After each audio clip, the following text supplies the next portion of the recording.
최상천의 사람나라 42강 강남역 살인 직업군인제가 시급하다. 아마 이 제목을 보면은 무슨 제목이 저러냐 싶은 분들이 아마 대부분이 아닐까 싶습니다. 도대체 강남역 살인하고 직업군인제가 무슨 관계가 있느냐, 이걸 제가 오늘 얘기하려고 하는 겁니다. 강남역 살인사건은 우리 사회에 꽤 큰 충격을 줬습니다. 그리고 이 사건에 대해서는 다른 어떤 일반 사건들에 비해서 굉장히 많은 관심과 시민들의 굉장히 폭발적인 반응을 불러일으켰습니다. 그리고 이걸로 인해 가지고 좀 우려할 정도의 남녀의 인식의 차이를 거의 확 다 드러내지 않았냐 하는 생각이 듭니다. 그런 면에서 볼 때 이 강남역 살인 사건 그 자체도 중요하지만은 이걸 보는 우리들의 시각을, 또 남녀 대결의 국면을 좀 제대로 이해해 볼 필요가 있다. 그런 생각에서 이 주제를 잡아봤습니다. 이 강남역 살인 사건이 사건에 대해 가지고 개요는 이제 거의 다 알죠. 5월 17일 날 새벽에 노래방 화장실에서 어떤 34살 먹은 남자가 남자 6명은 화장실 가는 걸 다 통과시켜주고 첫 번째 여자가 왔을 때 그 여자를 뒤돌아가가지고 난도질해가지고 살인한 사건입니다. 그래서 이 사건에 대해서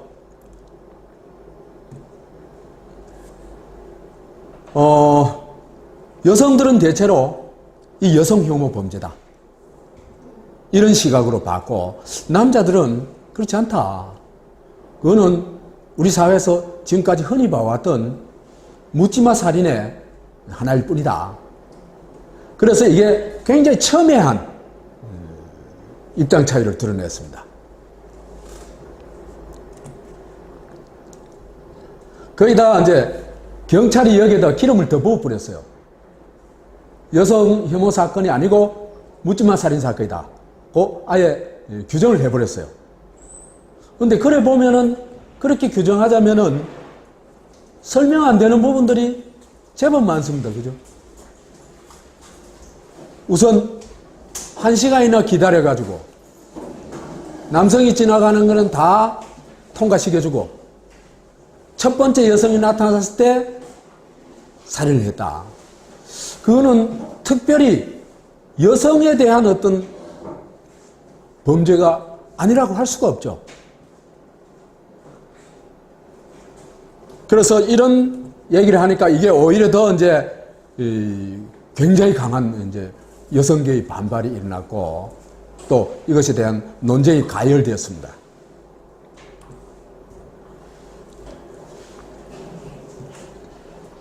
이 사건의 성격을 보면 지금까지 얘기했습니다만 대부분 여성들은 거의 예외가 없습니다. 여성들은 예외가 극히 소수 있긴 있겠지만은 우리 언론 보도된 거로 봐서는 여성은 거의 대부분 여성 혐오 살인다고 생각을 합니다.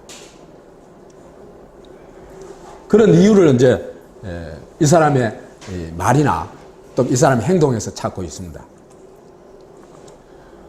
그 다음에 대부분 남성, 극히 일부 남성 빼고 대부분 남성이나 또 관청, 경찰, 그죠? 이를 수사하고 있는 경찰은 정신병자의 피해망상을 가진 정신병자의 묻지마 살인이다. 그래서 우연히 여자가 범행의 대상이 됐을 뿐이다. 이런 식으로 이제 설명을 합니다. 자, 그렇게 보면은 이 사건은 어쨌든 사건의 과정을 봤을 때 남자가 아닌 여성이 표적이 됐다는 것은 명확하죠. 그 문제를 제외해 놔놓고 얘기를 하면 이거는 엉터리 해석이 되는 게 확실합니다. 그렇기 때문에 일단 묻지마 살인은 아니다 하는 것은 확실하다고 얘기할 수 있습니다. 그러면은 이 여성 혐오에 의한 여성 혐오가 살인으로까지 간 건데 이걸 어떻게 이해할 거냐 하는 것도 좀 이제 생각해 볼 여지가 있습니다. 말하자면은 일반적인 좌절을 하면 누구나 자기의 존재를 잃어버린 데 대해서 분노를 하죠. 그건 인간의 본질입니다, 거의. 이 분노를 하게 되면은 이 사회로부터 자기가 피해를 입었다는 그런 망상을 가지기가 쉽습니다. 그죠? 그래서 이 정신질환이 피해 망상으로 발전하게 되는 겁니다. 분노가 좀 피해 망상으로. 그러게 되면 이 피해 망상이 약자에 대한 공격으로 나타나는 경우가 굉장히 많습니다. 이런 일반적인 현상의 하나인가 여성 혐오도 아니면은 여성 혐오라는 건 이런 약자에 대한 공격과는 또 다른 별개의 증상인가 이것에 대해서도 좀 검토를 해야 될 필요가 있을 것 같습니다. 그 다음 또 하나 우리가 주목해야 될 것은 이 일에 대한 이전에는 없었던 아주 하나의 살인사건에 불과하죠. 어떻게 보면. 우리 사회 살인사건, 정말 참혹한 살인사건이 무수히 발생하죠. 그죠? 매일 몇 건씩 발생합니다. 근데 그거에 대해서 이렇게 주목을 받은 경우는 거의 없었다. 그게 여성 혐오라고 봤기 때문에 그런 겁니다. 그래서 이 사건을 계기로 한국인들이 여성 혐오에 대해서 적극적으로 반응하기 시작했다. 지금까지는 여성들은 여성 혐오로까지는 어떤지 모르지만은 몇 가지 사실을 확인할 수가 있습니다. 여성들이 늘 차별을 받아왔다는 생각, 그 다음에 늘 남성에 대한 두려움을 가지고 있었다는 것, 이런 의식이 상당히 잠재되어 있었던 게 이 사건을 계기로 폭발적으로 드러났다. 이런 생각이 듭니다.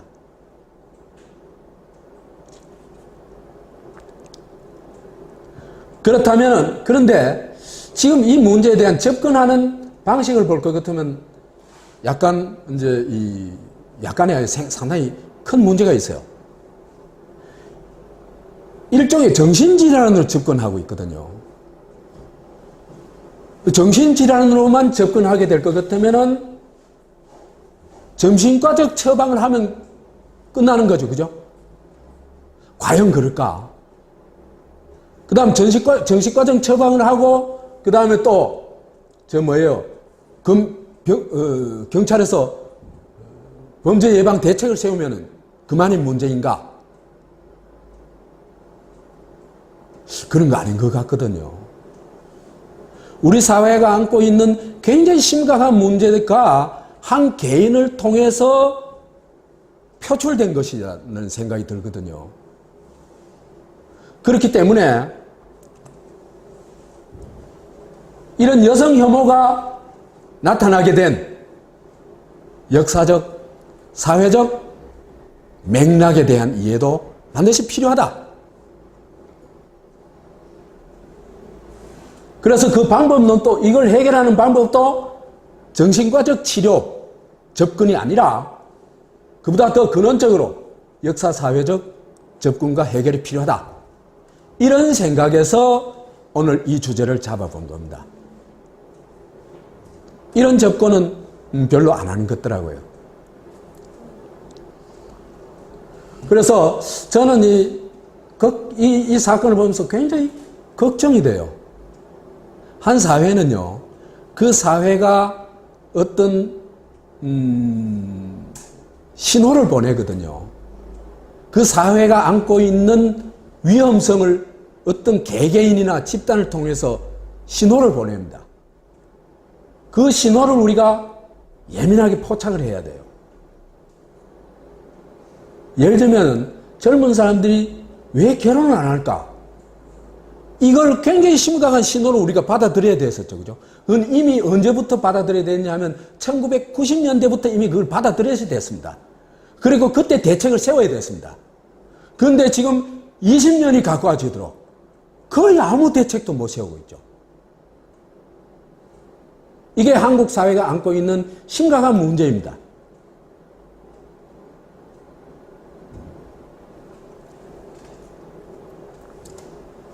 그래서 이게 묻지마 살인이든 여성 혐오 살인이든 간에 이 굉장히 심각한 사회 해체의 신호다. 그렇기 때문에 여기에 대해서는 근본적인 원인에 대한 탐구와 대책이 필요하다. 더구나요, 여성 혐오 살인이라면 이거 굉장히 심각한 문제입니다. 보통 인간은요, 그렇게 만들어져 있어요. 남자가 여자에 대해서 굉장히 적극적으로 구애를 하고 자기를 좀 좋은 이미지를 갖도록 보이도록 하기 위해서 굉장히 노력하는 그런 종으로 만들어져 있어요, 인간이. 그러니까 남녀 관계라는 건 기본적으로 우호적 관계고, 그게 이제 좀 더 발전하면 사랑의 관계가 되겠죠, 그죠? 이 관계가 일반적으로 적대적 관계로 바뀌고 있다는 게 굉장히 심각한 사태입니다. 아닙니까? 그러면 이거는 우리가 정말 깊이 통찰해보고 이 문제를 탐구해봐야 됩니다. 그 다음에 이 여성 혐오 살인 혐오가 왜 일어난지에 대해서는 우리가 앞으로 쭉 얘기를 하겠습니다만, 현재의 초독점 몇 개 재벌이 있잖아요. 우리나라는 2개 집안이 한국 경제를 다 지배합니다. 이병철 집안, 정주영 집안, 이 2 집안이 다 차지합니다.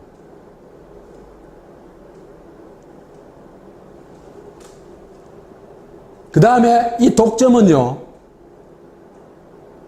경제 영역에서만 그런 게 아닙니다. 지역적으로는 수도권 독점이라고 하지만 수도권 독점이 아니고 강남 독점이죠. 그죠? 그 다음에 서울대 독점이 있죠. 그 다음에 한국에서 지금 고시 출신의 독점이 있죠. 그렇죠, 그죠?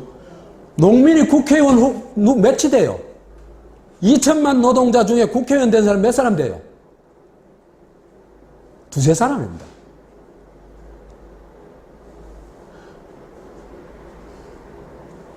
그러니까 이 초독점 속에서는 양극화가 될 수밖에 없겠죠. 그렇죠. 그 다음에 이 양극화가 더욱더 이제 심각한 것은 부익부 빈익빈이 갈수록 심화돼 가지고 민생이 파탄으로 갈 수밖에 없다는 겁니다. 이런 구조가 지속되고 악화된다면은 이미 헬조선이라 그러죠. 헬조선이라 그러는데 한국인은 4가지 한국인 앞엔, 대다수 한국인 앞엔 4가지 길밖에 없는 것 같아요. 하나는 있는 사람들의 노예가 되는 거. 사실 지금 그죠. 삼성 노동자들도 거의 노예 상태입니다. 돈을 좀 많이 받다 보이지. 그 다음에 여성은요, 우리나라 여성의 한 20%가 몸 파는 직업에 종사하고 있습니다, 지금. 굉장히 심각합니다. 그래서 앞으로 젊은 여성의 이런 식으로 나가면은 뭐 상당 부분이 성매매업과 관련되지 않겠냐 하는 생각이 들어요. 이 초독점은 그런 길로 갈 수밖에 없습니다. 그러니까 여성이 인간답게 살 수 있는 길이 거의 막혀버립니다. 그 다음에 이런 이 비인간적인 구조화에서 자기의 인간적인 어떤 본질을 빼앗겨버리고, 그죠? 그랬을 때 사람은, 그죠? 분노하게 되고, 그 분노가 정신병적인 우울증이나 피해망상이나 이런 쪽으로 치닫게 됩니다. 실제로요, 우리나라 주부의 3분의 1이 우울증, 조울증 증상을 보인다고 하잖아요. 그 다음에 뭐 범죄가 창궐 하게 됩니다. 그래서 말하자면 중남미식으로 가는 겁니다. 그래서 최악의 헬조선 망국으로 질주하게 된다. 그런 게 이제 지금 우리가 느끼고 있죠. 그렇기 때문에 이 여성 혐오라는 문제가 이런 사회의 위험 신호를 아주 극적으로 표현해 준 것이라고 얘기를 할 수 있습니다. 그래서 여기에 대해서는 근본 대책이 필요하다.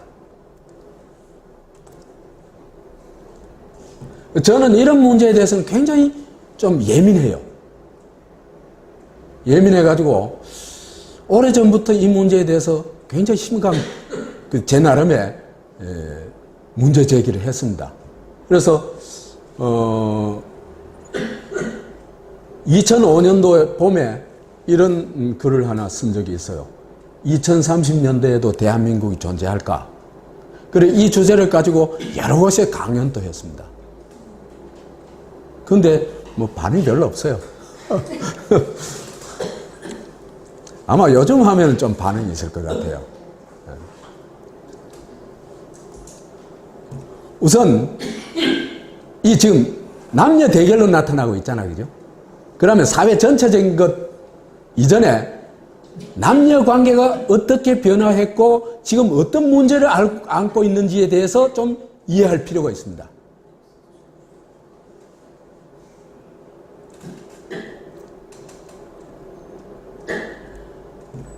왕조 시대에는 한 사회 전체가 가부장 체제로 되어 있었습니다.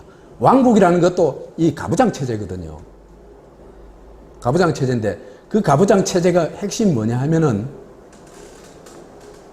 한 사람이 가부장으로서 가산과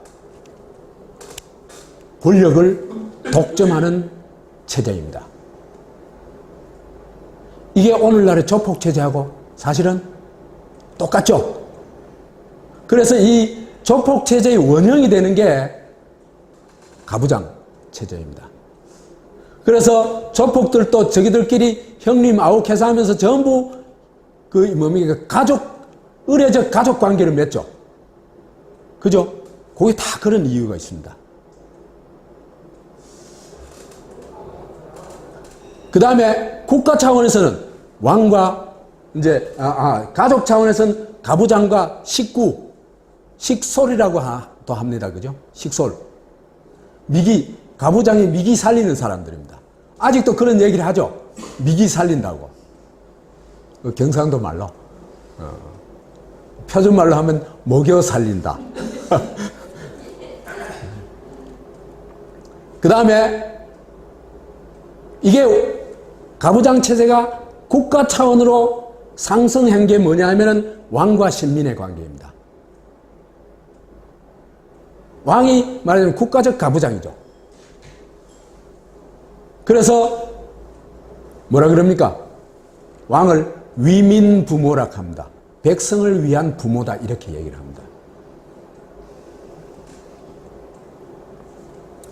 그래서 이 국가 차원에서 모든 토지 영토를 왕의 것으로 만들어 놓은 게 뭐죠?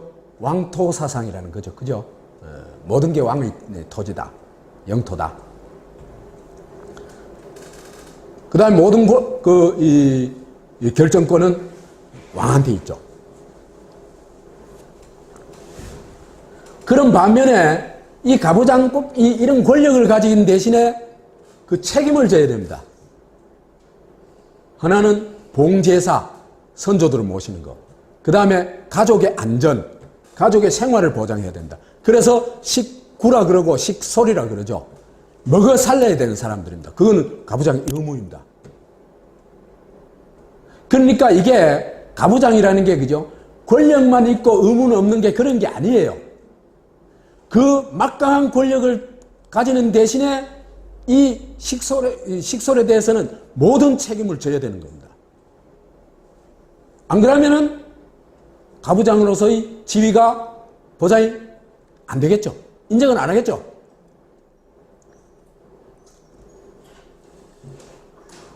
이런 사회에서는 1차적으로 남녀가 유별합니다. 남녀가 이제 딱 일종의 역할 분담을 합니다. 사회적 분업을 하게 됩니다.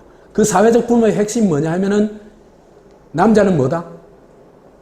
사회적 존재로 인식을 됩니다. 사회적 국가적 존재로 인식이 됩니다. 그리고 그의 지위가 보장이 됩니다. 여자는 뭐다? 가내의 존재입니다. 남자에게 예속된 존재입니다. 네. 그래서 삼종지도라고 하죠. 그죠? 네. 아버지 따랐다가 남편 따랐다가 아들 따랐다가 그죠? 따라가야 된다. 따라 살아야 된다는 거죠. 그래서 이런 사회적 존재로서의 남자의 지위라는 것이 보장되는 반면에 이 사회적 존재로서의 남자의 지위가 보장되는 핵심이 뭡니까? 가산을 누구 거로 합니까? 전부 남자 거로 하죠. 여자는 가산에 대한 권리가 없습니다. 그 대신에 국가적 차원에서 군역을 져야 되는 겁니다. 군사 의무를 져야 되는 겁니다.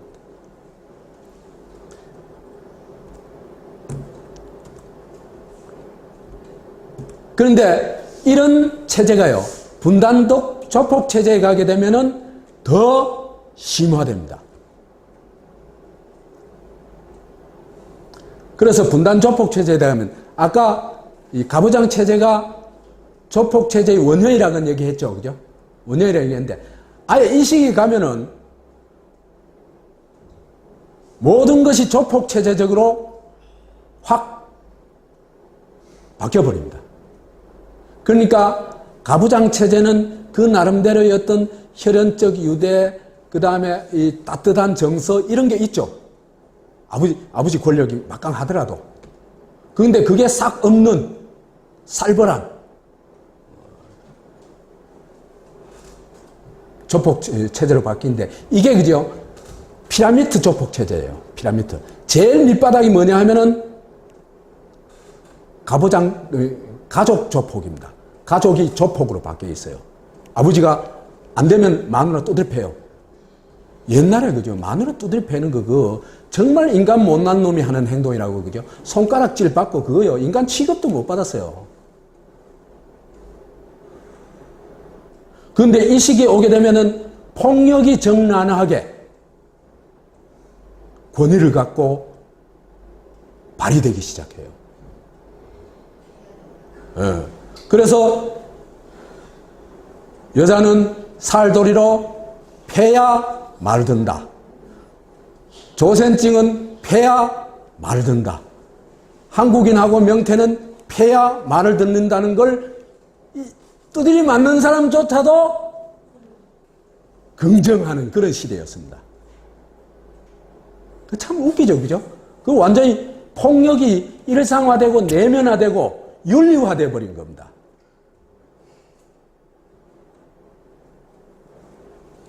그래서 국가도 박정희가 두목인 조폭체제, 기업은 총수가 두목인 조폭체제, 자본조폭, 조중동은 회장이 두목인 조폭체제. 회장의 눈밖에 나는 기사는 도저히 쓸 수가 없습니다. 학교도 마찬가지. 그래서 이렇습니다. 맨 밑바닥은 가정이라는 조폭체제. 그 위에 기업, 학교, 이런 어떤 사회적 조폭체제. 그 맨 위에 국가 조폭체제. 이 조폭체제가 하나의 피라미드를 이루고 있는 그런 사회였습니다. 박정희 시스템 바로 그겁니다. 이걸 그죠? 아직도 동경하고 그리워하고 있는 사람이 30%가 넘는다는 게 참 슬픈 일이죠.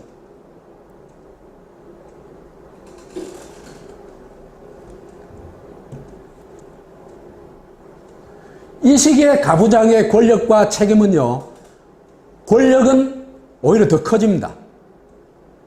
무슨 얘기냐 하면은 규범이고 윤리고 없어요. 있잖아, 그죠? 패면 패는 대로 맞아야 됩니다. 국가가 그 패는 본부까지 만들었죠. 그 어디죠? 중앙정보본부죠. 기업의 총수들이 그죠? 하는 행태를 보면은 완전히 그 종업원 완전히 노예죠, 노예.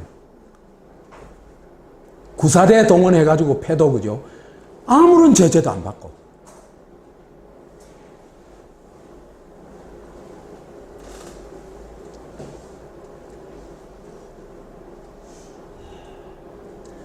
그런 속에서 가부장이 그죠? 저임금 장시간 노동에서 노동에 시달리면서 가족을 보장해야 되기 때문에 이 가부장조차도 옛날의 가부장보다가 아버지보다는 훨씬 더 어떻게 될까? 가족을 안전을 책임진 대신에 훨씬 더 어떻게 돼요? 폭력적이 되겠죠. 일방적이 되고.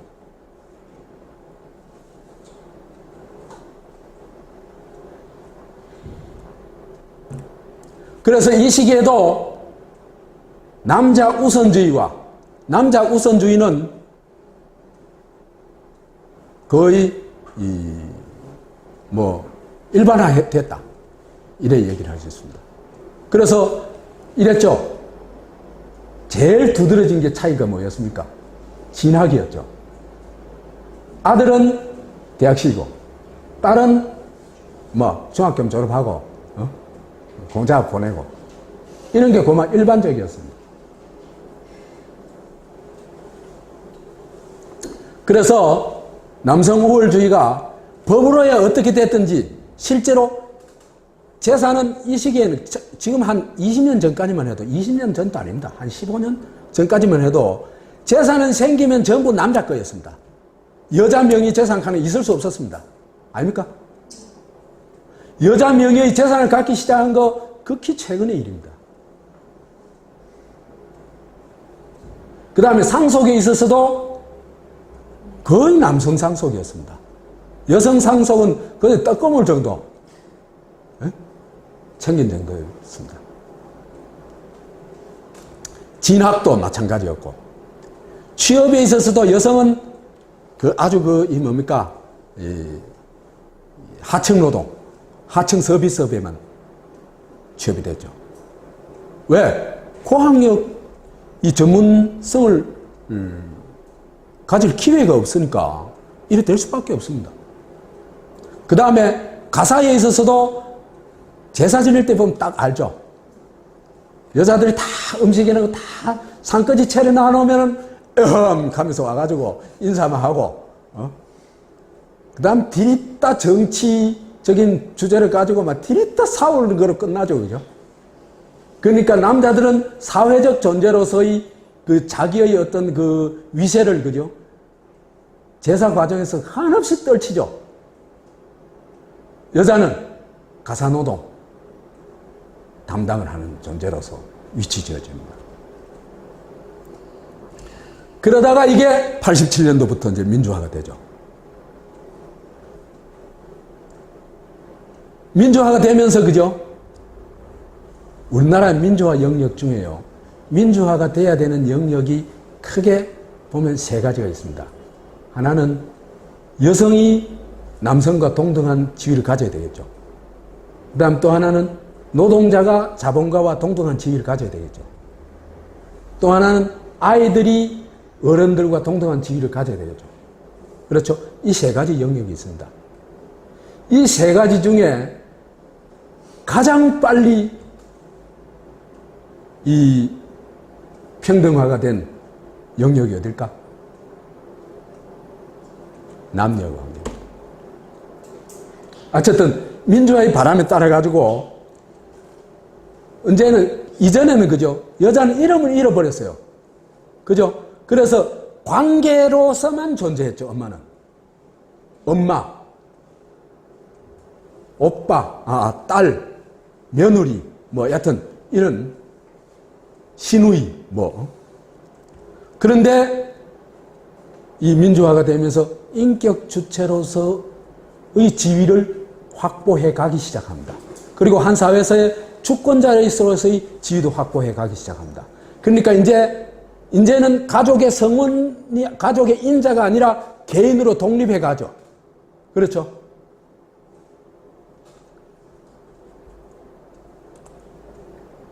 그 다음에 이게 이제 결정적인 게 호주제 폐지를 통해 가지고 여성의 남성 종속성이 법 제도적으로 완전히 없어지게 됩니다. 그래서 이때부터 대체로 한 1995년 여하튼 김영삼 정권 이후부터 그쯤 되는 것 같아요. 남녀 평등이 굉장히 빠르게 실현이 되어 갑니다. 첫 번째로 나타난 게 뭐였습니까? 진학이었습니다. 딸, 고등학교 졸업만 시키고 대학 안 보내. 그거 말이 안 됩니다. 그때부터는, 이때부터는 그게 안 통했어요. 그래서 우리나라의 대학 진학률이 막 급속하게 올라갔죠. 그래서 제일 많이 올라갔을 때 얼마까지 올라갔냐면 세계 유례가 없습니다. 83%까지 올라갔습니다. 그 다음에 상속에서도 그죠? 남녀 차별이 아직도 실제에 있어서는 좀 남아 있습니다만은 똑똑한 사람들은요, 지목 다 차지해요. 그 다음에 국가 영역에서는 적어도 차별이 없어졌습니다. 국가는 차별 못 합니다. 기업이나 이런 사적 영역에서는 차별이 되지만은 국가 영역에서는 차별이 안 됩니다. 그럼에도 불구하고 민주화가 아직 한 30년밖에 안 됐기 때문에 남녀 평등 지수는 아직도 세계 최악을 헤매고 있습니다. 그 몇 가지 얘기를, 고위직 여성이 비율이 아주 낮다는 거, 아직. 좋은 일자리가 거의 남성이 다 차지하고 있다는 거. 임금 격차가 심하다는 거. 그 다음에 재산 격차는 임금 격차보다 더 심합니다. 이게 여성들의 굉장히 큰 취약점이에요.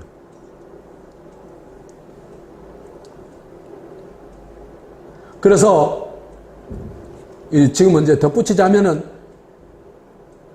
그렇기 때문에 남녀 평등도 앞으로 더 많이 실현돼야 될 뿐만 아니라 남녀 평등을 벗어나는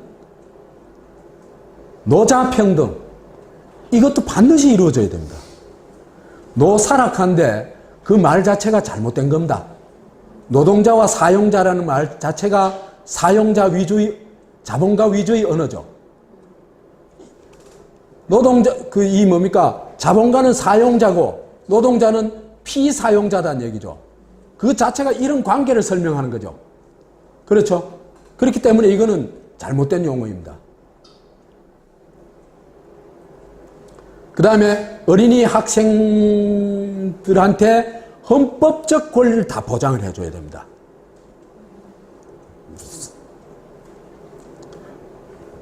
그래서 진정한 인간평등, 그거는 뭡니까? 사실은 어떤 남녀평등, 어떤 평등, 그런 평등이 아니고 개인의 평등입니다. 이게 이루어져야 됩니다. 그런데 우리는 아직 거기까지는 길이 멀죠. 그런데 이 민주화 과정에서, 특히 남녀평등이 이루어지는 과정에서 심각한 문제가 발생합니다.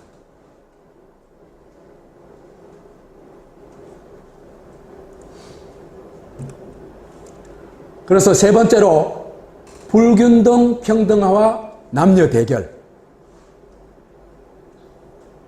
이 불균등 평등화가 뭔지는 지금 얘기하도록 합시다. 이 평등화가 그죠? 아까도 얘기했듯이 영역이 있다 그랬죠. 그 남녀평등, 그 다음에 계급평등, 그죠? 노자평등, 그 다음에 어른 아이의 평등, 이 영역들이 있는데 이 중에서도 제일 빨리 평등화가 이루어진 것은 남녀평등 영역입니다. 그래서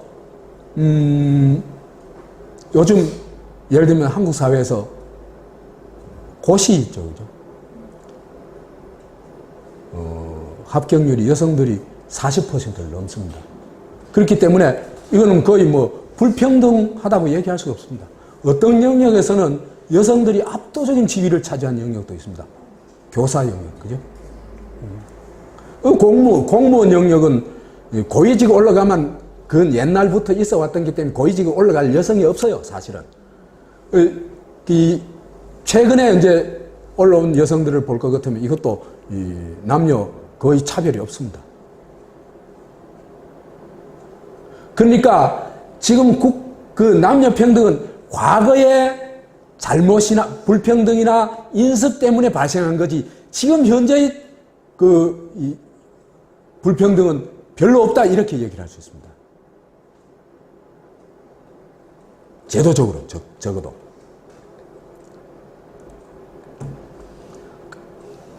그래서 남녀평등의 법적 제도적 장애는 거의 없다. 전문직 국가 영역은 거의 남녀 평등하다. 기업 영역은 아직 심각하다. 이사 올라간 여자들이 거의 없죠. 교육 영역은 이건 완전히 뒤집어졌다. 그 다음에 남성 우위가 끝났다는 걸 보여주는 핵심적인 자료가 있습니다. 기준이 있습니다. 남자들이 여성들에게 하던 관행적인 성추행, 이게 범죄로 다스려지는 겁니다. 옛날에 그죠? 남자들의 성추행은 그거는 막 일상화되어 있었어요. 근데 이거는 이제 언제는 뭐 송길선이도 꼼짝 말아다죠. 그죠? SK 회장 했던. 그러니까 이거는 이제 꼼짝 못 합니다. 이와 같이 남녀평등은 급속하게 이루어진 데 비해서 노자 불평등 그대로다. 아직도 기업은 조폭 기업 그대로죠. 그 다음에 노노 불평등, 노동자와 노동자. 대기업, 이게 그죠? 불평등은 지금 갈수록 심화되고 있죠, 오히려. 남녀 불평등. 노동에 있어서도 남녀 불평등도 지금 심각합니다. 그 다음에 정규직, 비정규직 불평등. 대기업, 중소기업 불평등. 사무직, 생산직 불평등. 이거는 지금 굉장히 심각한 사태로 달려가고 있죠.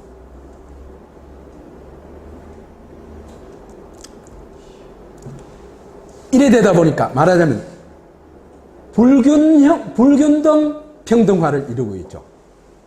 그렇죠? 남녀 영역은 급속하게 평등한 데 비해서 노자 영역은 답보 상태고 노노 영역은 오히려 퇴행하고 있죠. 그러면 여기에서 제일 손해본 사람 누구일까? 남자 중에서도 좀 경쟁력이 떨어지는 남자들이 집중적인 피해를 보게 됩니다. 그렇겠죠, 그죠? 그런데 그죠?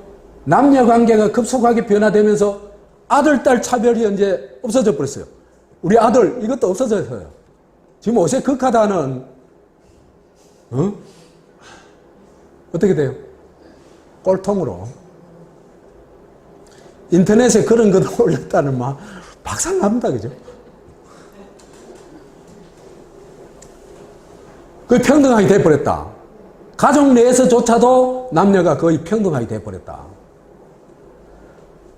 그런데 사회 진출은 옛날에는 남성 위주 사회일 때는 남자가 사회적 지위의, 사회적 어떤 자리의 90% 이상을 차지했죠.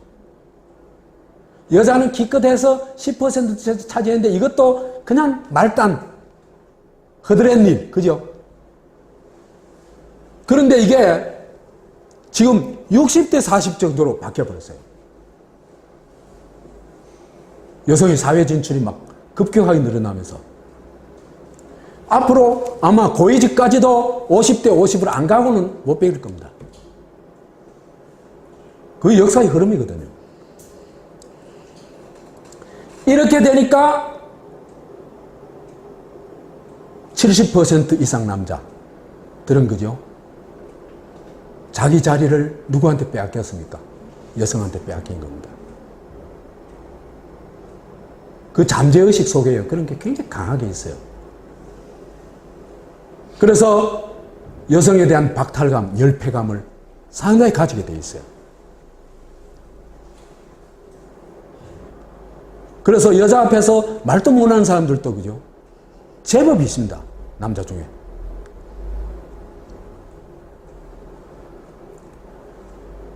그런데 이런 말하자면 남성들의 그 남녀 평등화가 되면서 남성들이 가지고 있는 좌절감, 박탈감 이런 게 있죠. 그죠?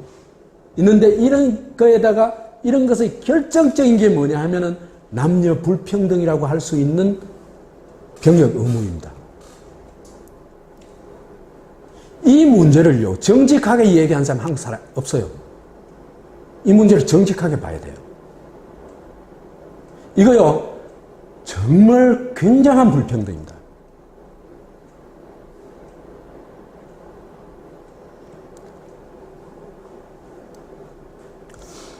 그리고 원천적으로 이거 잘못된 거예요. 이게요, 병역의 의무라는 게, 그죠? 민주공화국에서는 있어서는 안 될 의무예요. 뭐냐 하면은, 국가를 지키는 의무는 누구한테 있어요? 민주국가에서. 국가한테 있죠. 그렇죠? 국민이란 말이 안 맞는 말. 시민은 뭐예요? 주권자예요. 오히려 국가의 보호를 받아야 될 권리가 있죠.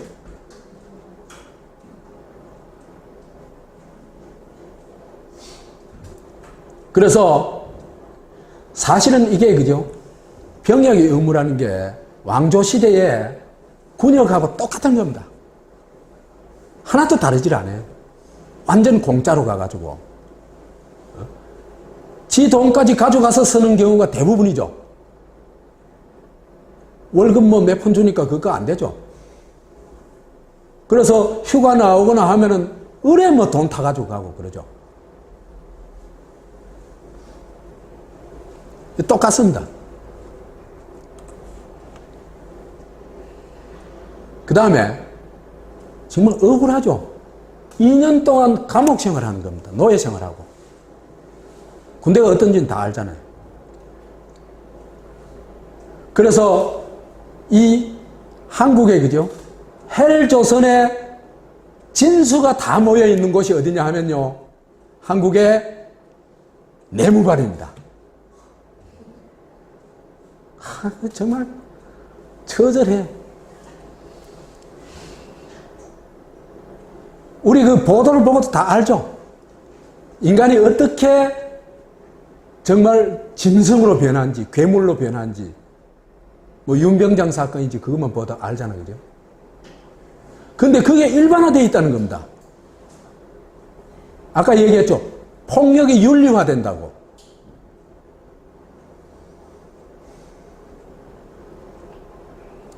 그러다 보니까, 그죠? 한국인 남자, 군대 갔다 온 남자의 대부분은요, 군대 트라우마라는 게 있어요. 저도요, 50대까지, 제가 60대 중반이니까 한 6년 전까지 제가 군대에 끌려가는 꿈을 가끔 꿨습니다. 이게 군대 트라우마라는 게 평생을 간다는 얘기를 할 수 있어요. 대부분 트라우마는 평생을 가죠. 그죠? 근데 이게 남성들의 집단 체험이라는 겁니다.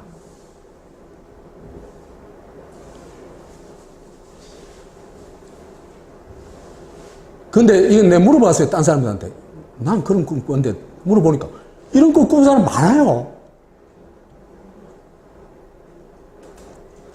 뿐만 아니라 젊은 시절에 가장 빛나는 시기 2년을 그죠?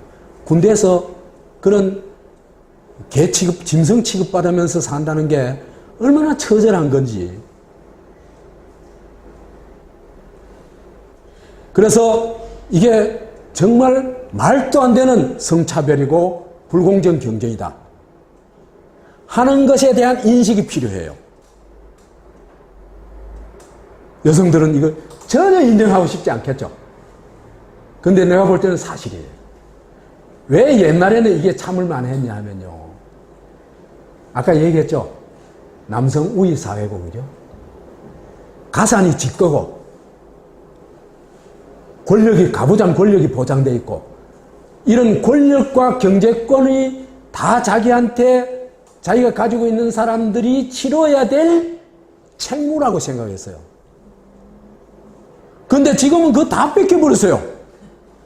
하나도 없어요. 근데 이건 책무를 지야. 말이 되냐?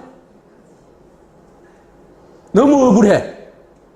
저야 뭐 옛날에 갔다 왔으니까 뭐 안 가지만은 지금 젊은 사람 생각하기에 억울 안 하겠어요?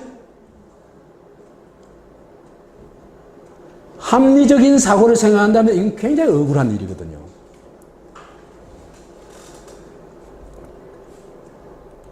그러다 보니까 이게 병역 의무 예외자에 대한 분노가 그죠? 거의 증오에 가깝습니다. 예를 들어 볼까요? 이회창이 대통령 다 된다고 생각했습니다. 이회창이 대통령 떨어진 결정적 이유가 뭡니까? 뭐 여러 가지 있겠지만 그 중에서 제일 결정적인 건 두 아들이 군대 특례 안 간 겁니다. 이거에 대해서는 용서가 없어요. 유승준 얄밉기도 하지만은 결정적인 게 뭡니까? 유승준에 대한 댓글들을 보면요. 거의 증오에 가까워요. 막 개새끼 취급하듯이 해요.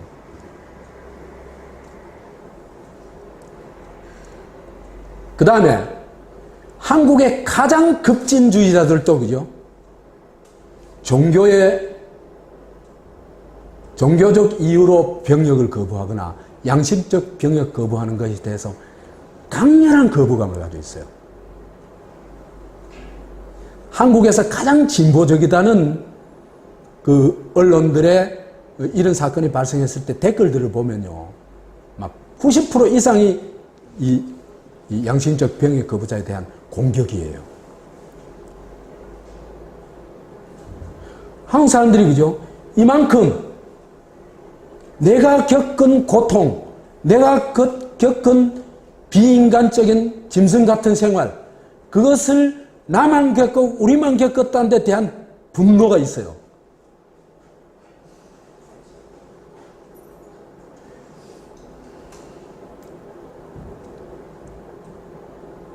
그러다 보니까 특히 군 가산점 문제가 이제 사회적 쟁점이 많이 됐죠. 그죠? 이 문제가 나올 때 이거는 완전히 남녀 대결로 갑니다. 남녀 대결에 예외가 딱 있는데 어떤 사람이 예외냐 하면은 아들만 가진 엄마들은 가산점 줘야 된다고 생각해요. 그 이외에는 여자는 전부 다 가산점 그 말도 안 된다. 남자들은 무슨 소리야. 내가 개교성했는데 그거에 대해서 아무런 대가도 없는다는 건 말이 되냐. 근데 이건 사실은 핀트를 어긋난 싸움이죠. 이 병역의 문제를 해결해야 되지 이게 가산점 주고 안 주고 문제는 전혀 아니죠. 다른 영역에서 불공정을 유발해서는 안 되는 겁니다. 이거는.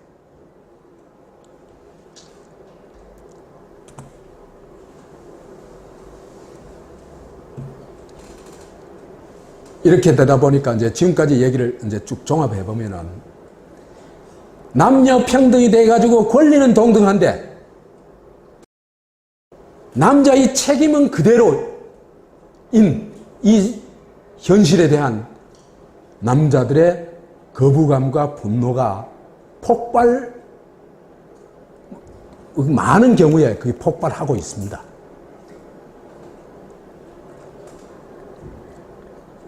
그 진학, 취업, 상속의 평등화. 근데 그대로다. 권리는 잃고 의무는 그대로다.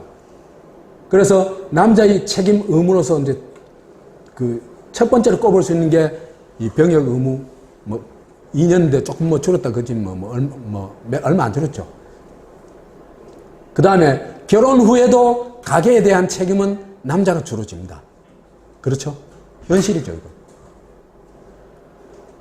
그 다음에 거기다가 외벌이의 경우에도 지금 사회적 분위기가 육아 가사에 대해서는 분담을 요구하고 있습니다. 그런데요, 난 사실은 이건 굉장히 가혹하다고 봐요. 내가 남성 위주라서 그런 게 아니에요. 유럽하고 한국하고 다르다. 도대체 말이야, 오후 3시면 퇴근하는 그 사람들하고 새벽 끝이 나와가지고 11시에 퇴근 사람하고 어떻게 똑같냐 말이야. 현실이 다르지 않냐 말이야. 그런 사람이 일주일에 하루 쉬는 거 좀 자고 싶고 그렇단 말이야. 그거는 이 휴식이 절대적으로 필요하다. 이게 그죠? 남자에게도 여자에게도 다 불행을 가져오는 거예요. 이 현실을 타파해야 되지. 그 현실은 그대로 놔둬놓고 네가 더 많이 희생해. 이건 아니죠. 답이 아니죠.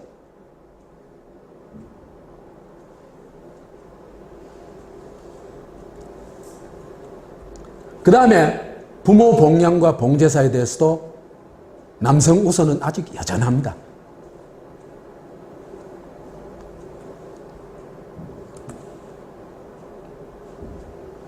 그래서 여성 혐오 문제를 해결하자면은 이 병역 의무 문제를 해결하지 않으면은 남성들이 가지고 있는 그 분노를 여성에 대한 어떤 강한 거부감, 박탈감, 그런 걸 그죠? 근원적으로 없애기가 어려워요. 제가 볼 때는.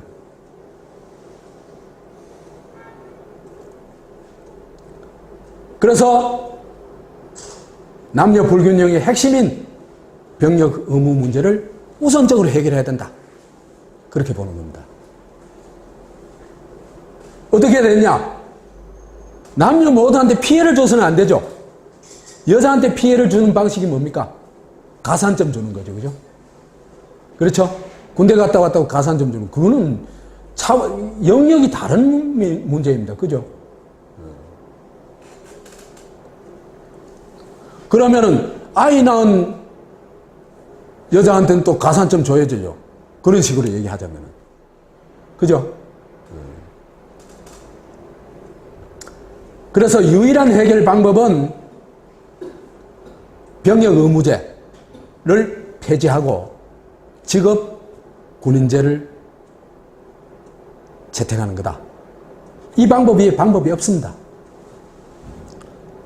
근데 그걸 자꾸 돈 문제로 얘기한, 그 다음에요. 지금 현재 병역 의무제를 하고 있는 나라는요, 제가 전에 몇 군데 찾아보니까 이스라엘, 북한, 그 다음에 독일 일부, 그 다음에 대만이 하다가 지금 어떻게 왜 되는지 모르겠어요. 그 대만 또 이제 폐지 얘기가 나오고 하던데, 몇 나라 안 돼요. 대부분 나라는 직업군인제입니다. 이 민주주의 하에서는 당연한 겁니다. 왜? 국방의 의무는 누가 져야 되기 때문에? 국가 져야 되기 때문입니다.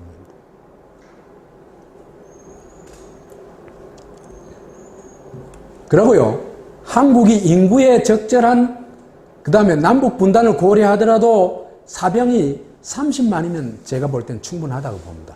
왜? 군대의 성격이 다르기 때문입니다. 그러면요, 30만 명한테, 사병한테 월 200만 원 주면 적게 주는 걸까, 많이 주는 걸까? 예? 적게 주는 겁니다. 적게 주는 거예요? 적게 많아요. 아닙니다. 우리나라 임금 체계가 어떤데요? 평균 임금이 이제 200만 원 주고 그 다음에 지금 뭡니까? 연금이 공무원 연금이 보장된다면 그거 얼마나 큰 건데요? 그러면은 그래 될 경우에 그죠? 7조 2천억이면 됩니다. 우리나라 예산이 거의 400조에 가까운데 이거 충분히 할 수 있습니다.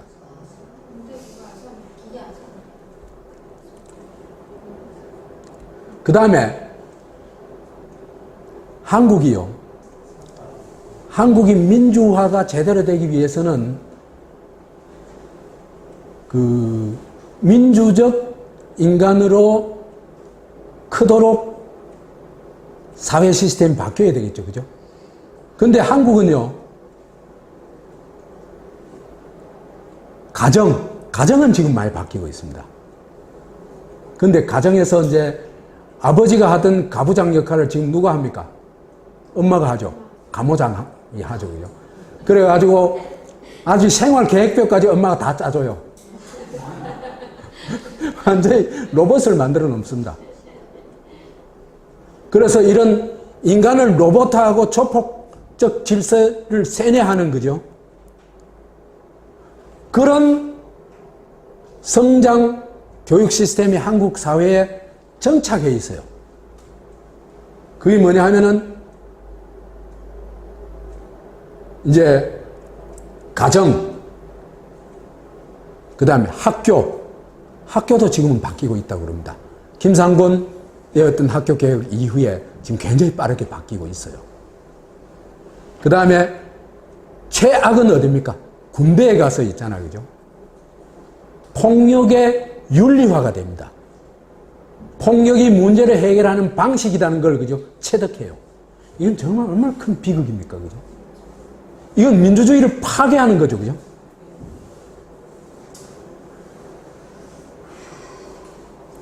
그렇기 때문에 한국 남자의 조폭적 정서, 조폭적 정신, 조폭 윤리를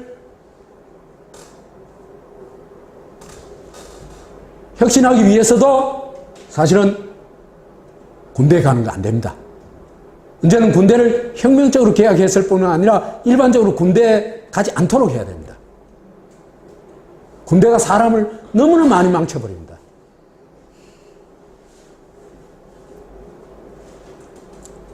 근데 그죠?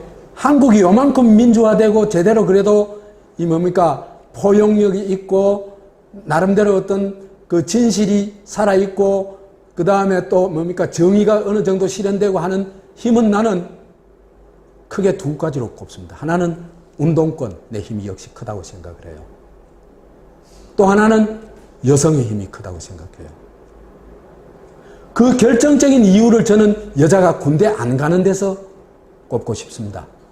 여자도 군대 가면요, 우선 여자가 큰 피해자가 돼요. 성폭행의 대상이 되어버립니다, 여자들이. 정말 뻔합니다. 불을 보듯 뻔합니다. 그 다음에 조폭적 윤리를 그대로 체득하게 됩니다, 여성도. 여성이라고 예외될 수 없어요. 그거는 나라 전체가 있잖아. 조폭 윤리로 가득하여진다는 얘기입니다. 그렇기 때문에 남자들은 만나면 위계를 따지죠. 그래서 형, 동생 딱 맺어지죠. 여자는 50살 차이가 나도 친구가 됩니다. 그렇죠? 그 대표적인 게 뭡니까? 모녀 관계죠. 부자 관계가 그래 되는 경우는 우리 집 같은 경우, 예외는 있지만은, 극히 드뭅니다.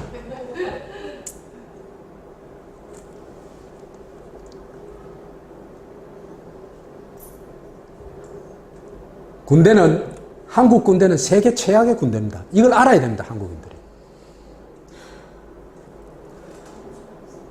학살의 주역들이었습니다. 제주 학살, 한국 전쟁의 학살, 그 다음 월남전에서도 그죠? 학살하는 그게 너무나 잔인하게 학살해요. 이거는 아마도 앞으로 수십 년 후에까지 우리가 대가를 치러야 될 겁니다. 그 다음에 광주 학살도 그렇죠. 그렇기 때문에 한국군은요, 혁명적으로 바꿔야 돼요. 혁명적으로 바꾸는 출발점이 뭐여야 되냐면 직업군인제로 가야 되는 겁니다. 그래서 군은 폭력의 일상화, 생활화, 윤리화가 이루어진다. 아까 얘기했죠, 그죠? 지금까지 몇 차례 얘기했죠. 그 다음에 부패와 사기가 만연해요. 방산 비리 보면 도대체 부패 안 하는 인간이 있나 싶죠. 그 다음에 그거에 대해서 양심 선언을 한 사람이 가끔 있어요. 그 사람은 예외 없이 다 감옥 가거나 예편해요. 견딜 수가 없는, 양심을 가진 사람이 견딜 수가 없는 곳이 한국의 군대입니다.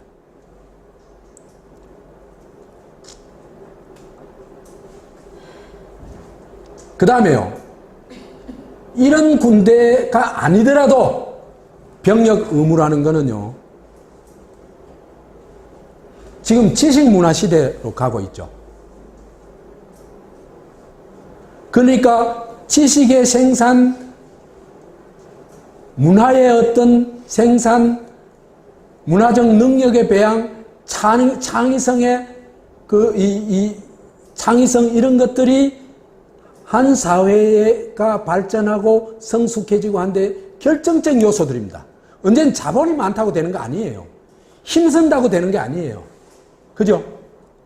힘이 위주였던 시대에, 그때는 동력이 부족할 때, 전기가 없을 때, 그럴 때는 힘이라는 게 가장 강력한 사회의 생산력이고 힘이었습니다. 사회 발전의 힘이었습니다. 그 다음에 뭡니까? 자본이죠. 대규모 그 동력이고 이런 걸 끌어모을 수 있는 힘이죠. 지금은 지적 능력입니다. 지금은요, 지적 능력이 모든 것을 결정하는 시대가 되어 있습니다. 이 지적 능력이 언제 가장 빛났냐? 10대 말에서 20대 전반까지입니다. 세계적인 그죠? 이 천재들, 그 다음에 발명들, 발휘하는 것들 보면 그죠? 이 시기가 대부분입니다. 이 시기에 인간의 천재성을, 창의성을 발휘할 수 있는 이 시기를 군대에 몰아넣는다는 거, 이거는 범죄입니다. 범죄.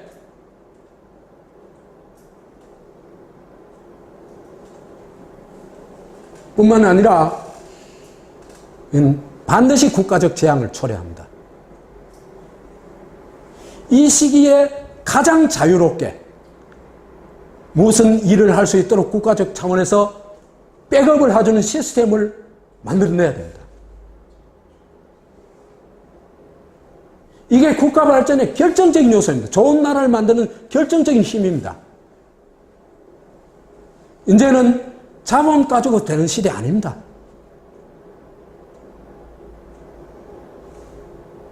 그렇기 때문에 저는 이런 얘기를 하고 싶어요. 지식문화 시대에는 군대 그 자체도 전문군대로 전환해야 됩니다. 이런 의무병장들은 시간만 때우고자 하는 애들, 그죠? 강제로 해가지고 될 일이 아닙니다. 그건 군대가 무능한 군대로 될 수밖에 없습니다.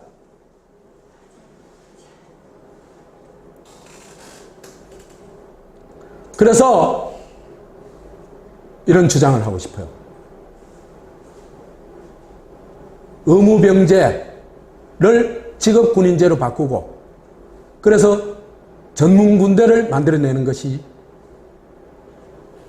군대를 위해서나 나라를 위해서나 정말 가장 시급한 과제다. 다음 정권이 첫 번째로 해야 될 과제가 난 이거라고 생각합니다. 그래야 우리한테 미래가 열립니다.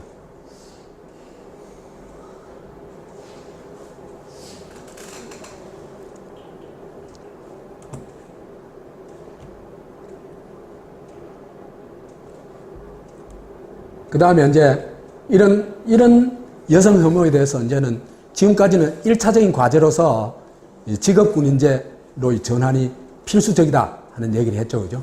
이제는 그 근본 원인을 파헤치고 근본 대책을 좀 세워보자. 이런 얘기도 하고 싶습니다. 이건 좀 어쩔 수 없이 추상적일 수밖에 없습니다. 조금 이해해 주십시오. 헬조선의 뺑뺑이 계급, 남자들, 그죠? 이 사람들의 분노는요, 여성들은 분노를, 그죠? 조절하는 능력이 남성보다 훨씬 앞서는 것 같아요. 타고나기를 그런 것 같아요. 그게 이제 선천적인 건지 사회적인 건지 그건 아직 확실히는 모르겠습니다만은 여성이 대체로 보면은 그런 무엇을 참고 이해하고 포섭하고 포용하는 능력이 남성보다도 훨씬 탁월한 것 같아요.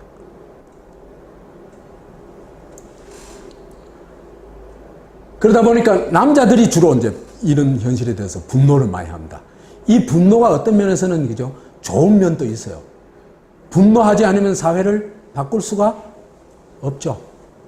분노할 때 사회를 바꿀 수 있습니다. 그런데 이 분노가 사회를 변혁하는 힘이 아니고 그게 자기보다 더 약한 여성을 향해 있기 때문에 지금 한국 사회가 심각한 문제를 겪고 있는 거죠. 그죠? 한국의 근본 문제는 초독점, 아까 초독점 얘기했죠. 각 영역이 다 초독점이라고. 그 다음 양극화되고 무차별적인 차별을 하죠. 한국만큼 차별이 일반화되어 있는 경우가 없습니다. 그래서 그 두 사람이 인사하는 걸 보면은 딱 알죠. 요래 인사할 때하고 요래 인사할 때고 요래 인사할 때고 다르죠. 인간관계에 따라서 차별의 정도에 그 차이의 정도에 따라서 차별의 정도에 따라서 그 사회적 지위의 정도에 따라서 차별이 문화화되어 있고 행위화되어 있는 겁니다. 이거 굉장히 비극이죠. 그러니까 평등 개념이 아예 없는 겁니다. 지금 한국 사회는.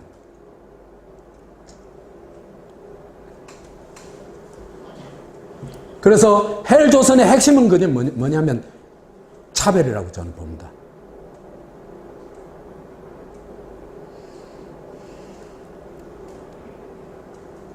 그래서 대다수 사람은 살아남기 위해서 이런 구조하에서는 무한 뺑뺑이를 돌 수밖에 없는 거다. 그건요, 지금요, 옛날에는 서울대학교 출신 예외였는데 지금 서울대학교도 뺑뺑이 돌아요. 스펙 쌓기 위해서 거의 발악적으로 살잖아. 아니? 그래서 그나마 이 무한 뺑뺑이를 돌다가 안전이 확보되는 사람 한 10%밖에 안 돼요.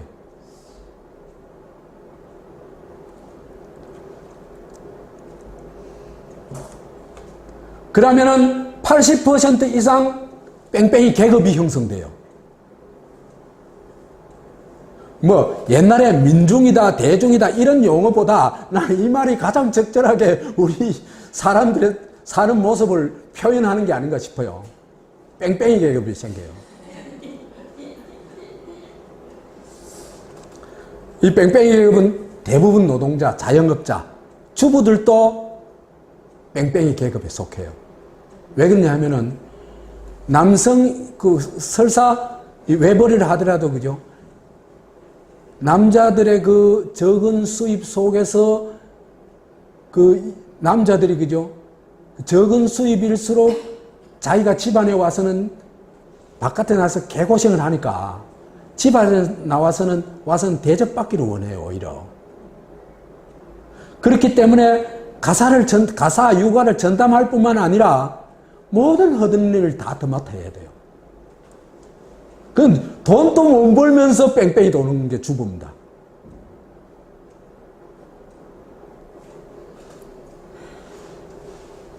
이런 뺑뺑이 계급의 불안과 분노 없을 수 있겠어요? 이게 없으면 뭡니까? 그 사람 아닙니다.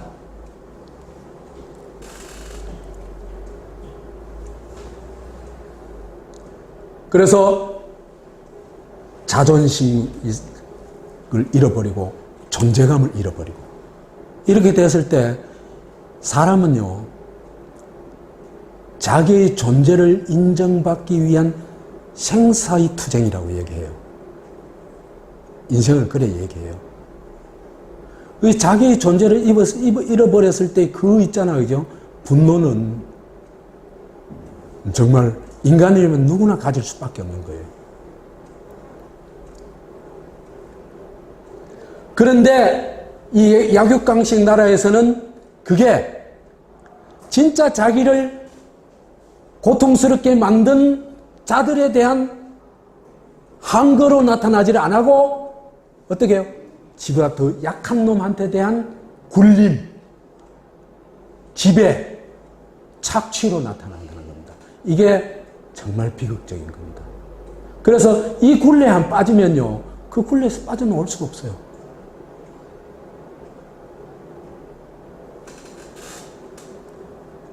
그래서 많은 경우 자기의 존재감, 자존심을 회복하기 위해서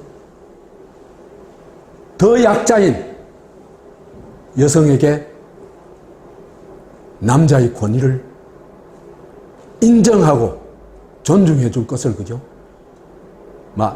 수없이 많은 말이나 행동으로, 그죠? 요구합니다.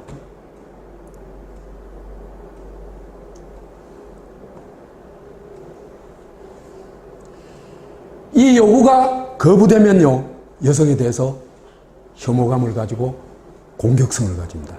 대체로 그래 볼 수 있습니다. 그래서 남자가, 그죠? 이때부터는 사회적으로 자기가 전혀 인정을 받지 못하죠. 전혀 인정받지 못하면서 여자한테 인정받을 수 있는 유일한 힘의 근원은 뭡니까? 자기의 물리력입니다. 내 물리력 이외에 내가 내 존재를 증명할 수 있는 길이 없어요. 그게 깡패입니다.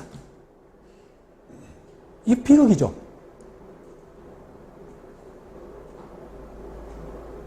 제가 옛날에 한겨레 논설 쓸 때, 그 한겨레 시사물 쓸 때, 시론 쓸 때 이런 얘기를 했어요.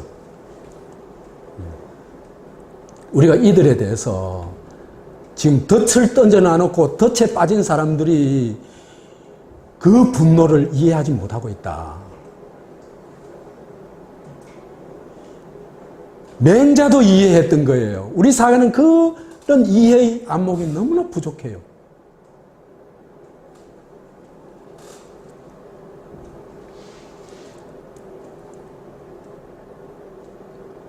그래서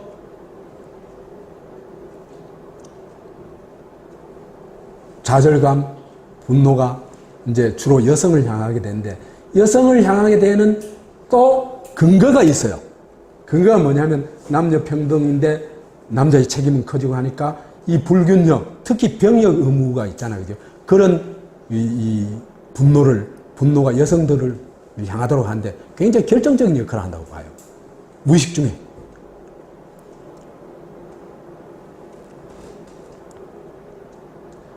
이러다 보니까 여성들은, 그죠? 남성의 이런 말하자면 일종의 정신적인 어떤 분노가 잠재되어 있다는 걸 여성들은 굉장히 예민해요. 금방 알아요. 그렇기 때문에 이 여성들은 이 생존 전략이, 그죠? 남성들보다 훨씬 섬세하고 여하튼 그래요. 왜 그러냐면요, 오랜 피지배 계급이었거든요. 그 과정에서 수천 년, 수만 년 피지배 계급 아니었습니까? 그죠? 그 과정에서 터득해 온 거예요.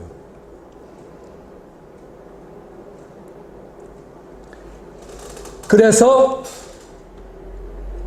이런 남자의 잃어버린 존재감, 자신감을 좀 부양시켜 줌으로써 있잖아요. 남자의 폭력성을 제어할 뿐만 아니라 그 폭력이 자기를 보호하는 힘으로 만들어내요.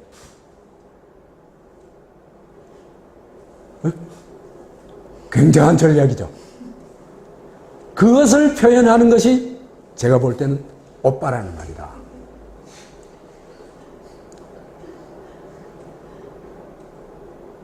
서로 야, 너 이래 되면은 그 충돌이 일어날 수밖에 없겠죠.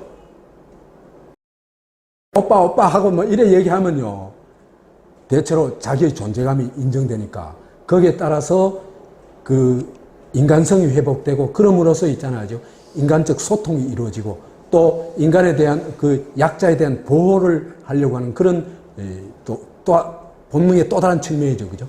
그게 발동이 돼요. 그래서 제가 여성들이 왜 오빠라 그럴까 하는 걸 오래전부터 곰곰이 생각해 봤어요. 아, 이게 전략이구나.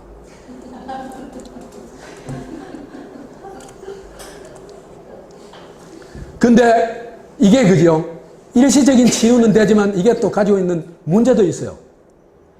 그러니까 자기가 오빠 하면서도 자기의 잃어버린 존재감을 찾을 길은 없어요. 왜? 받들어 주느라고. 그게 어디로 갔냐 하면 자식한테로 가요. 그게 아까 얘기했던 엄마의 폭력이에요. 잃어버린 자아를 그죠? 자식을 통해서 실현하려고 하는 그 한국 그 모든 문제의 핵심 그 바탕에는 그죠? 개인이 있고, 그 개인의 바탕에는 자아가 있습니다. 이것에 대한 이해가 없이는 문제를 제대로 해석할 수 없다.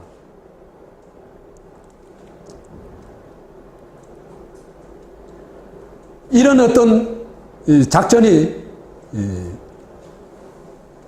일정 부분 성공한, 상당히 어떤 남녀관계의 어떤 그 뭡니까, 폭력성을 제거하고 이 우호적인 관계를 만드는데 상당히 어떤 중요한 역할을 할 수 있다고 봐요. 그럼에도 불구하고 사회 전체적으로 볼 때 여성 혐오는 이 구조를 가지고, 지금과 한국과 같은 구조를 가지고 있는 한은 없어지기 어렵고 오히려 늘어날 수밖에 없다고 생각돼요.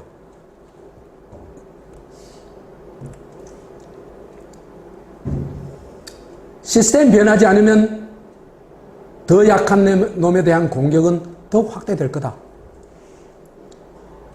그 다음에 뺑뺑이 계급. 지금 그죠? 저는 한국의 미래가 정신병자들이 막 폭발적으로 늘어날 것 같아요.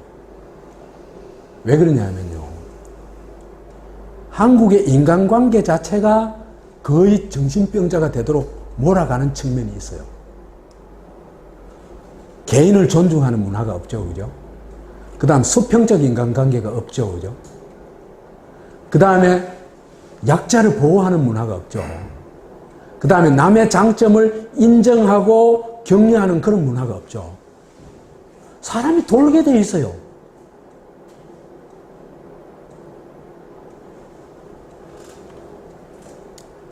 그리고 이런 정신질환 사람들의 표적은 역시 여성이 될 거다. 그런 것이 지금 급격하게 많이 나타나고 있는 게 데이트 폭력, 성폭행, 여성살인, 이런 것이 막 폭발적으로 늘어나고 있습니다, 지금. 그렇다면 근본 대책이 있어야 되겠죠. 아까 이제 이 직업군인제로 바꾸는 것도 근본 대책은 아닙니다. 약육, 강식, 부익부, 빈익변 시스템을 이 공존 시스템으로 바꿔야 됩니다. 이 공존 시스템으로 어떻게 바꾸냐 하는 것은 우리가 지금 앞으로 사람 나라 얘기를 하게 되면 전부 이 얘기입니다. 이 얘기니까 지금은 이제 요 정도로 얘기를 해둡시다. 그 다음에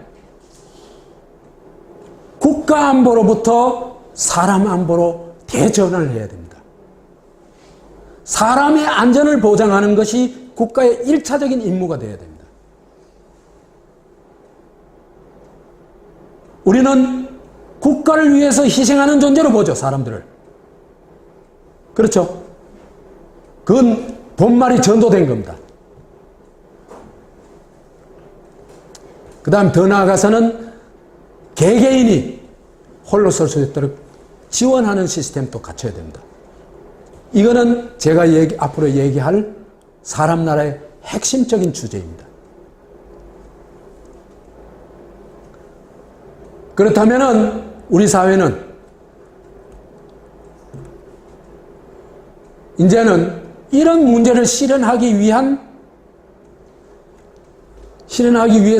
필수적인 게 뭡니까? 정당이 있어야 됩니다. 정당이 없으면요, 어떤 혁명도 실현될 수도 뿐만 아니라 혁명이 설사 실현됐다 하더라도 혁명의 부작용이 순기능보다도 훨씬 더 큰 사회가 됩니다. 그렇기 때문에 좋은 정당을 가지는 건 한 사회가 좋은 사회로 나아가는데 결정적으로 중요합니다.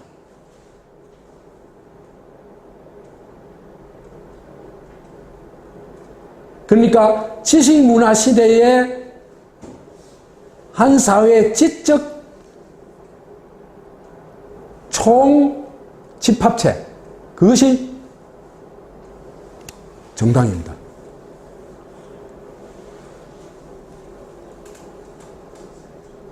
그래서 뺑뺑이 개인들의 분노가 여성 혐오로 가는 건 굉장히 큰 위험 신호다.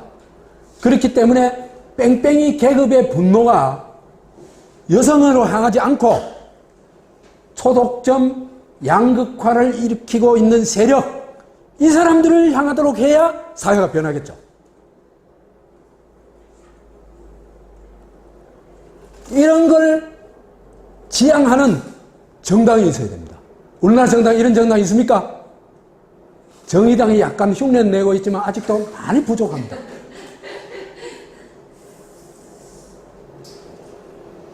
제 꿈이 있다면 이런 정당이 한국에 탄생하는 것입니다. 그래서 이 민주혁명당이 딱 구심이 되어가지고 민주변혁을 추구하는 것.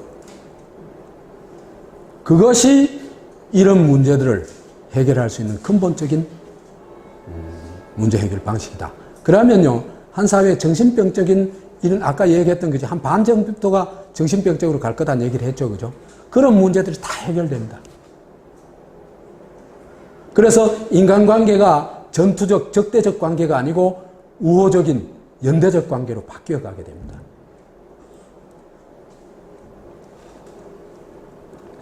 그래서 이런 정당을 민주혁명당을 만들어야 되는데 여기에서 그죠?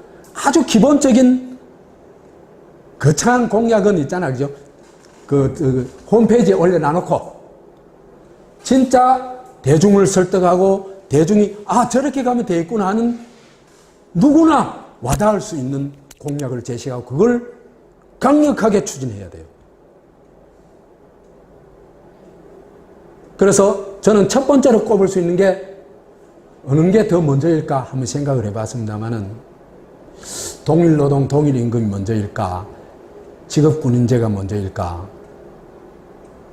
저는 직업군인제가 먼저여야 된다고 생각을 했어요. 왜 그러냐면은 아까 얘기했죠. 한 사회가 정말 제대로 된 사회를 하려면 이거 안 바꾸고는 안 된다. 재앙이 온다 하는 얘기를 했죠. 그 다음에 동일임금, 동일노동, 동일임금. 일본 아베 정권도 이걸 선언했죠. 그래서 비정규직의 임금을 정규직의 7, 80%가 되도록 강제하겠다고 했죠. 우리도 임금뿐만 아니라 권리도 비정규직이 정규직과 같은 권리를 갖도록 보장해줘야 됩니다. 그러면요, 정규직보다 비정규직을 오히려 더 선호합니다. 한 1년 벌어가지고 한 6개월 해외 갔다 오고 그거 훨씬 좋죠. 그럴 사람 굉장히 많아요. 그 다음에 한국 사회의 부당이득을요, 부당이득에 철퇴를 내려야 됩니다. 이 한국 사람들이 분노하는 이유 중에 하나, 제일 큰 이유 중에 하나가 부당이득이죠. 나는 말이 정말 개고생해가지고 한 달에 100만 원 버는데 말이야. 홍만표란 인간은 한 1년에 말이야. 저렇게 해가지고 100억씩 번다. 그게 말이 돼 말이야. 그렇다면 10배 가지고도 안 됩니다. 엄청난 전부 다 해서 다 그죠? 근데요, 10배 환수제를 하면요. 10배 환수제를 하면요. 견딜 사람 아무도 없습니다. 10배 환수제 보통이 아닌데, 이게. 예를 들면요.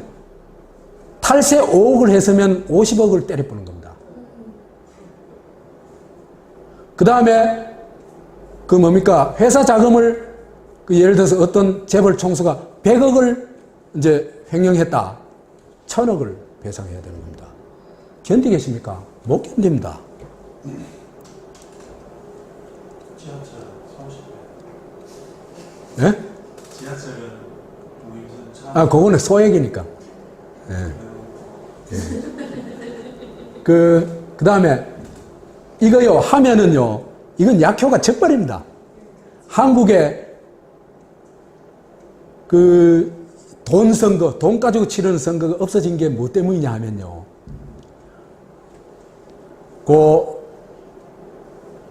선거, 받은 돈이나 음식의 50배 배상제를 했죠. 그죠?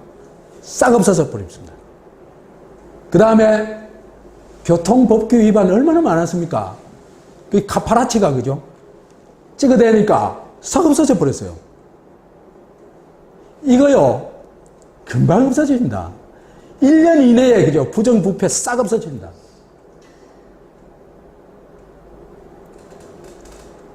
그 다음에 실현 가능성은 차별금지, 공정경쟁, 이 기조를 정착시키는 겁니다. 그 다음에 더 나아가서는 국가안보주의로부터 사람안보주의로 대전환을 하는 것이다. 이런 정도의 기본 공약을 가지고 이 분노에 가득 찬 뺑뺑이 계급들을 설득하고 그들의 손을 잡는다면 한국 사회의 민주혁명도 가능하다. 그래 생각하고, 그랬을 때 비로소 여성들에 향하던 공격이 오히려 여성들과 남자가 손을 잡고 한 사회를 새로 만들어가는 그런 흐름으로 형성되지 않을까 싶습니다. 감사합니다.